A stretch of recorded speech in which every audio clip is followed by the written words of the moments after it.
So what I thought was, well, can you store value better than Bitcoin does? What does Bitcoin do? You can buy it, you can sell it, and you can transfer it, and that's it. Well, what if you want to earn money on your Bitcoin? What if you want to lend your Bitcoin out? Well, now you've got to give your Bitcoin to a trusted third party who's going to screw you or get hacked or not give you your funds for some reason, right? So for instance, there's exchanges where you can send your Bitcoin and lend them out to people to short the price. And there's a floating rate that changes on how much profit you can get from doing that. But every once in a while, those places get hacked, and then you don't get your money back. So if we have programmable money, well, what should be the first thing we program? Interest.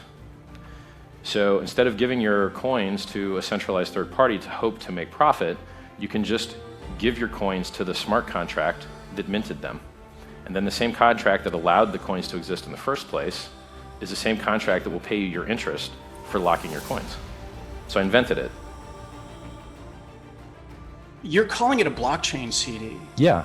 But it it's monetizes not. the time value of money. It's the only cryptocurrency I'm aware of that pays you more for locking longer. Look, it's just some like 10th grade economics project. Hex coin is 1,000% a scam coin. Why don't we talk about how scams work and then hope that people don't fall for them? Isn't that a good, useful thing? I think we should entirely focus on not on you being a scammer, and I don't want to go out of that window of thing. It's just the entire thing. I'm going to say, you're a scammer, this is a scam, you're scamming people.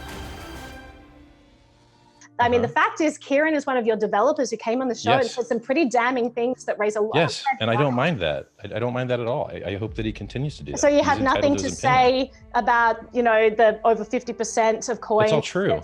Being in I your say hands. I say it all day, every day. And I actually want to help all those people. No, you're not. You're scamming people. Okay, so let's go over it. Let's go over it. Yeah. I think, okay. How does everyone win? Let's just, for basic questions, how does Right. everyone win? Well, first, why don't we just attack the easy things, right? So the website says that Hex is designed to go up over 10,000x in 2.5 years. You know, scammy projects trying to overtake Bitcoin. You're watching one of them written on the shirt right there of Richard Hart. A mega scam. And obviously, after hearing your responses, it's obvious to me that it is a scam. A scammer is someone who says to you that they're going to do one thing, you give them your money, and they do something completely different. They tell you that they're going to deliver something, and then they run away with your money, or they steal the money. Richard Hart didn't do that. Richard Hart is very transparent. He said, Hex does exactly what it's supposed to do. You deposit Hex, through this mechanism, it gets burnt, you earn more Hex, you earn this interest in Hex, and it does what it's supposed to do. It's had many security audits, contract audits, and whatever else. It's passed every single one of them. It's never ever been hacked, and every single user that's ever bought Hex so far has made money, or most users that have bought and staked Hex have made money. That's not a scam. To those of you following the crypto markets, especially the altcoin markets, you may be familiar with Hex, one of the fastest rising cryptocurrencies out there, along with Richard Hart, who is a very enigmatic figure online, founder of Hex. Richard joins us today to talk about this coin and his upcoming projects. Welcome to the show, Richard. Thanks for having me. It's a pleasure. But Richard, what's happening with you these days? Well, we just raised $25 million plus for medical research.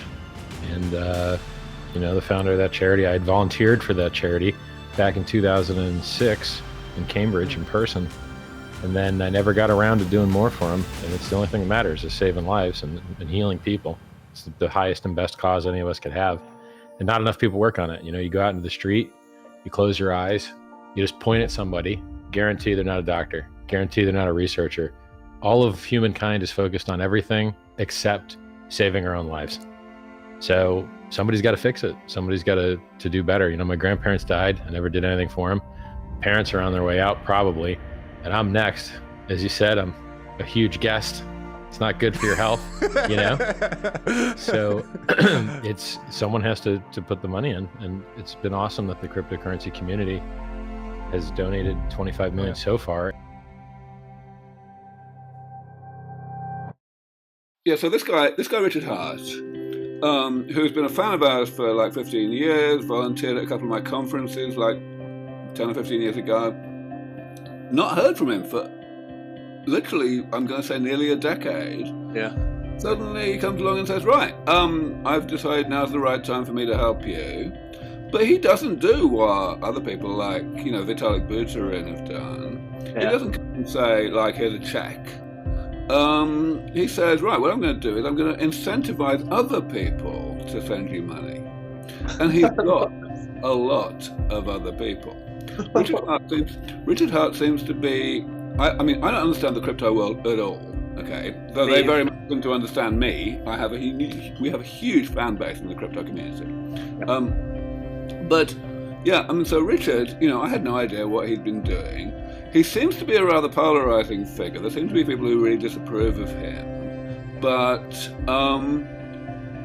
honestly, I don't quite care right now because because he's done this enormous thing for us. And actually, to be perfectly honest, I'm not even sure that the disapproval is all that deep, because I wrote to Vitalik Buterin, the guy who created Ethereum and who has been a huge supporter of ours for a few years now, and told him what was going on, and he said, "Oh, that's very interesting. Richard has been, marketing his currency in a questionable way. I don't know any of the details, right?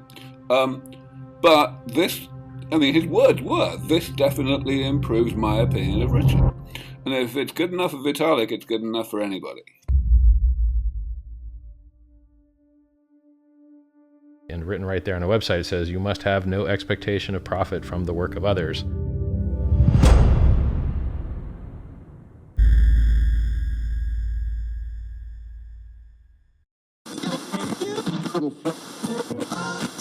And with continued interest of cryptocurrency, El Salvador now becomes the very first country to adopt Bitcoin as its official currency. The country now holds 400 Bitcoin, worth about $20 million. Other cryptocurrencies continue to make news as well, such as Ethereum, Doge, and Hex, which is the best performing cryptocurrency for 2020 and 2021. And that's 3 things that you need to know for this morning.